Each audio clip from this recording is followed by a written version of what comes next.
Genji, c'est un mot wolof, c'est le verlan de Jigéen. On utilise le verlan parce que naturellement, nous sommes dans le hip-hop et les cultures urbaines. Donc, c'est une association qui regroupe des femmes, artistes, activistes, féministes qui évoluent dans le hip-hop et les cultures urbaines.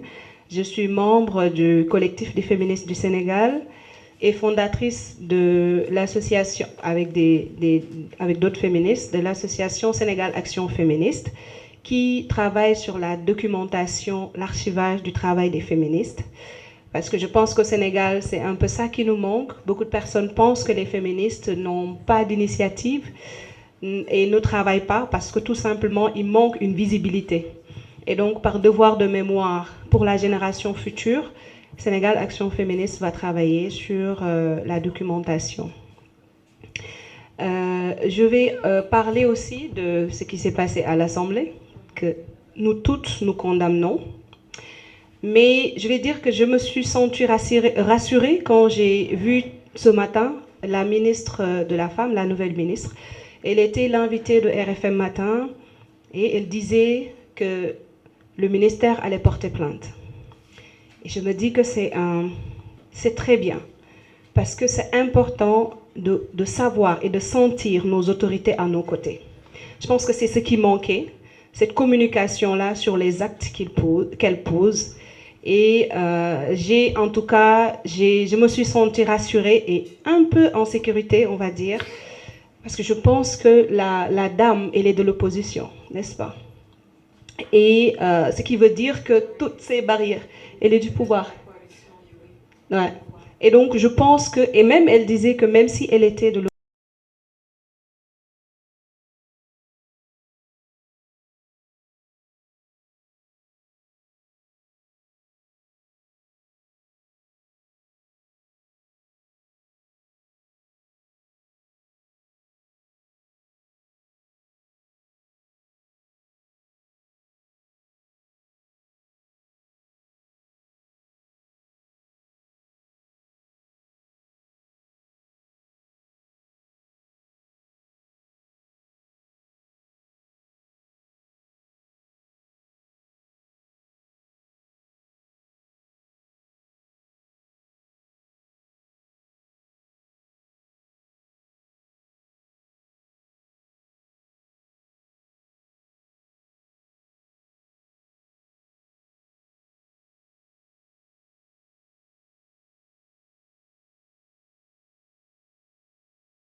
contribue à l'existence de ce système-là.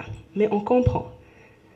Donc pour moi, c'est important parce que avec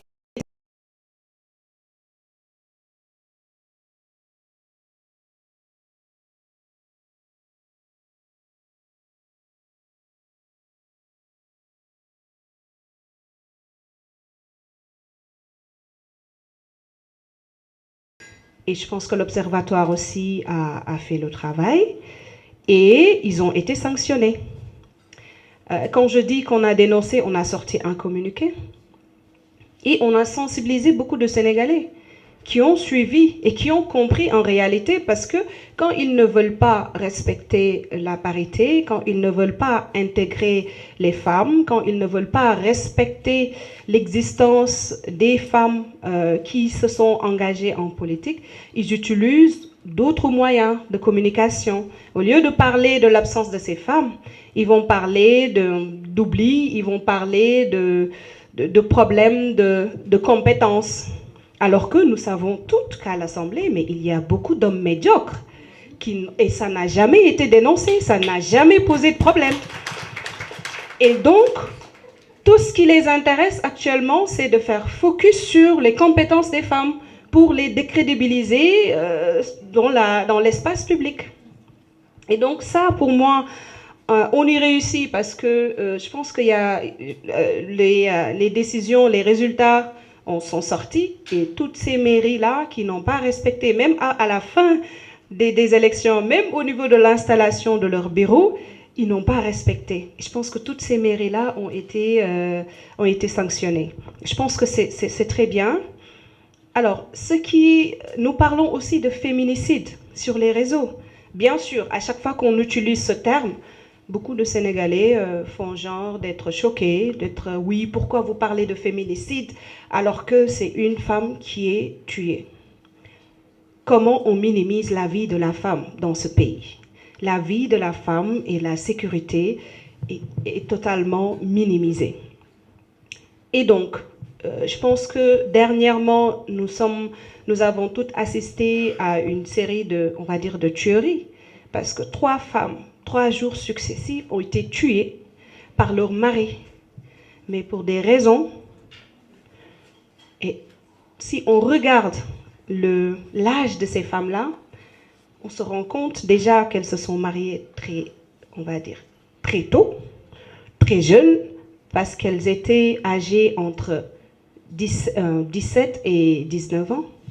L'une a été tuée parce qu'elle ne voulait pas cuisiner, l'autre parce qu'elle n'arrivait pas à avoir un enfant, et la troisième, elle a demandé le divorce.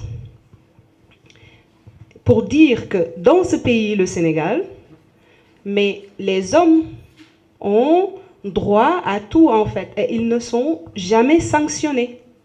Quand je dis sanctions, ça me rappelle ce que Zoubida disait tout à l'heure. Depuis que la loi portant sur la criminalisation du viol et de la pédophilie a été modifiée, il n'y a pas encore de sanctions, en fait. Tous les dossiers qui arrivent au tribunal sont requalifiés. Ce qui veut dire qu'il y a encore un travail à faire. Et je pense que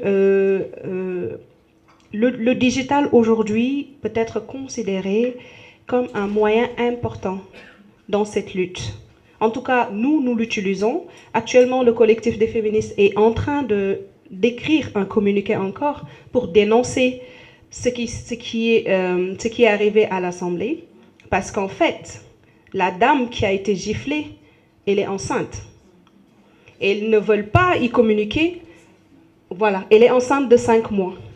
Et donc, juste pour dire, et pourtant, quand on dit que, j'étais pas tout à fait d'accord tout à l'heure avec la maman, quand elle disait que oui, nous condamnons les insultes, nous condamnons ces violences verbales-là que les femmes font sur les réseaux, dans l'hémicycle, mais les hommes font pire.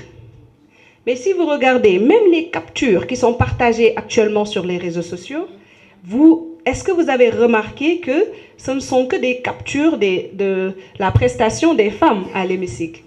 Délibérément, on refuse de montrer le travail, en tout cas, ou la médiocrité des hommes dans l'hémicycle au grand public. Mais ce n'est pas un problème. Nous sommes au courant et nous allons bien y communiquer. Et voilà.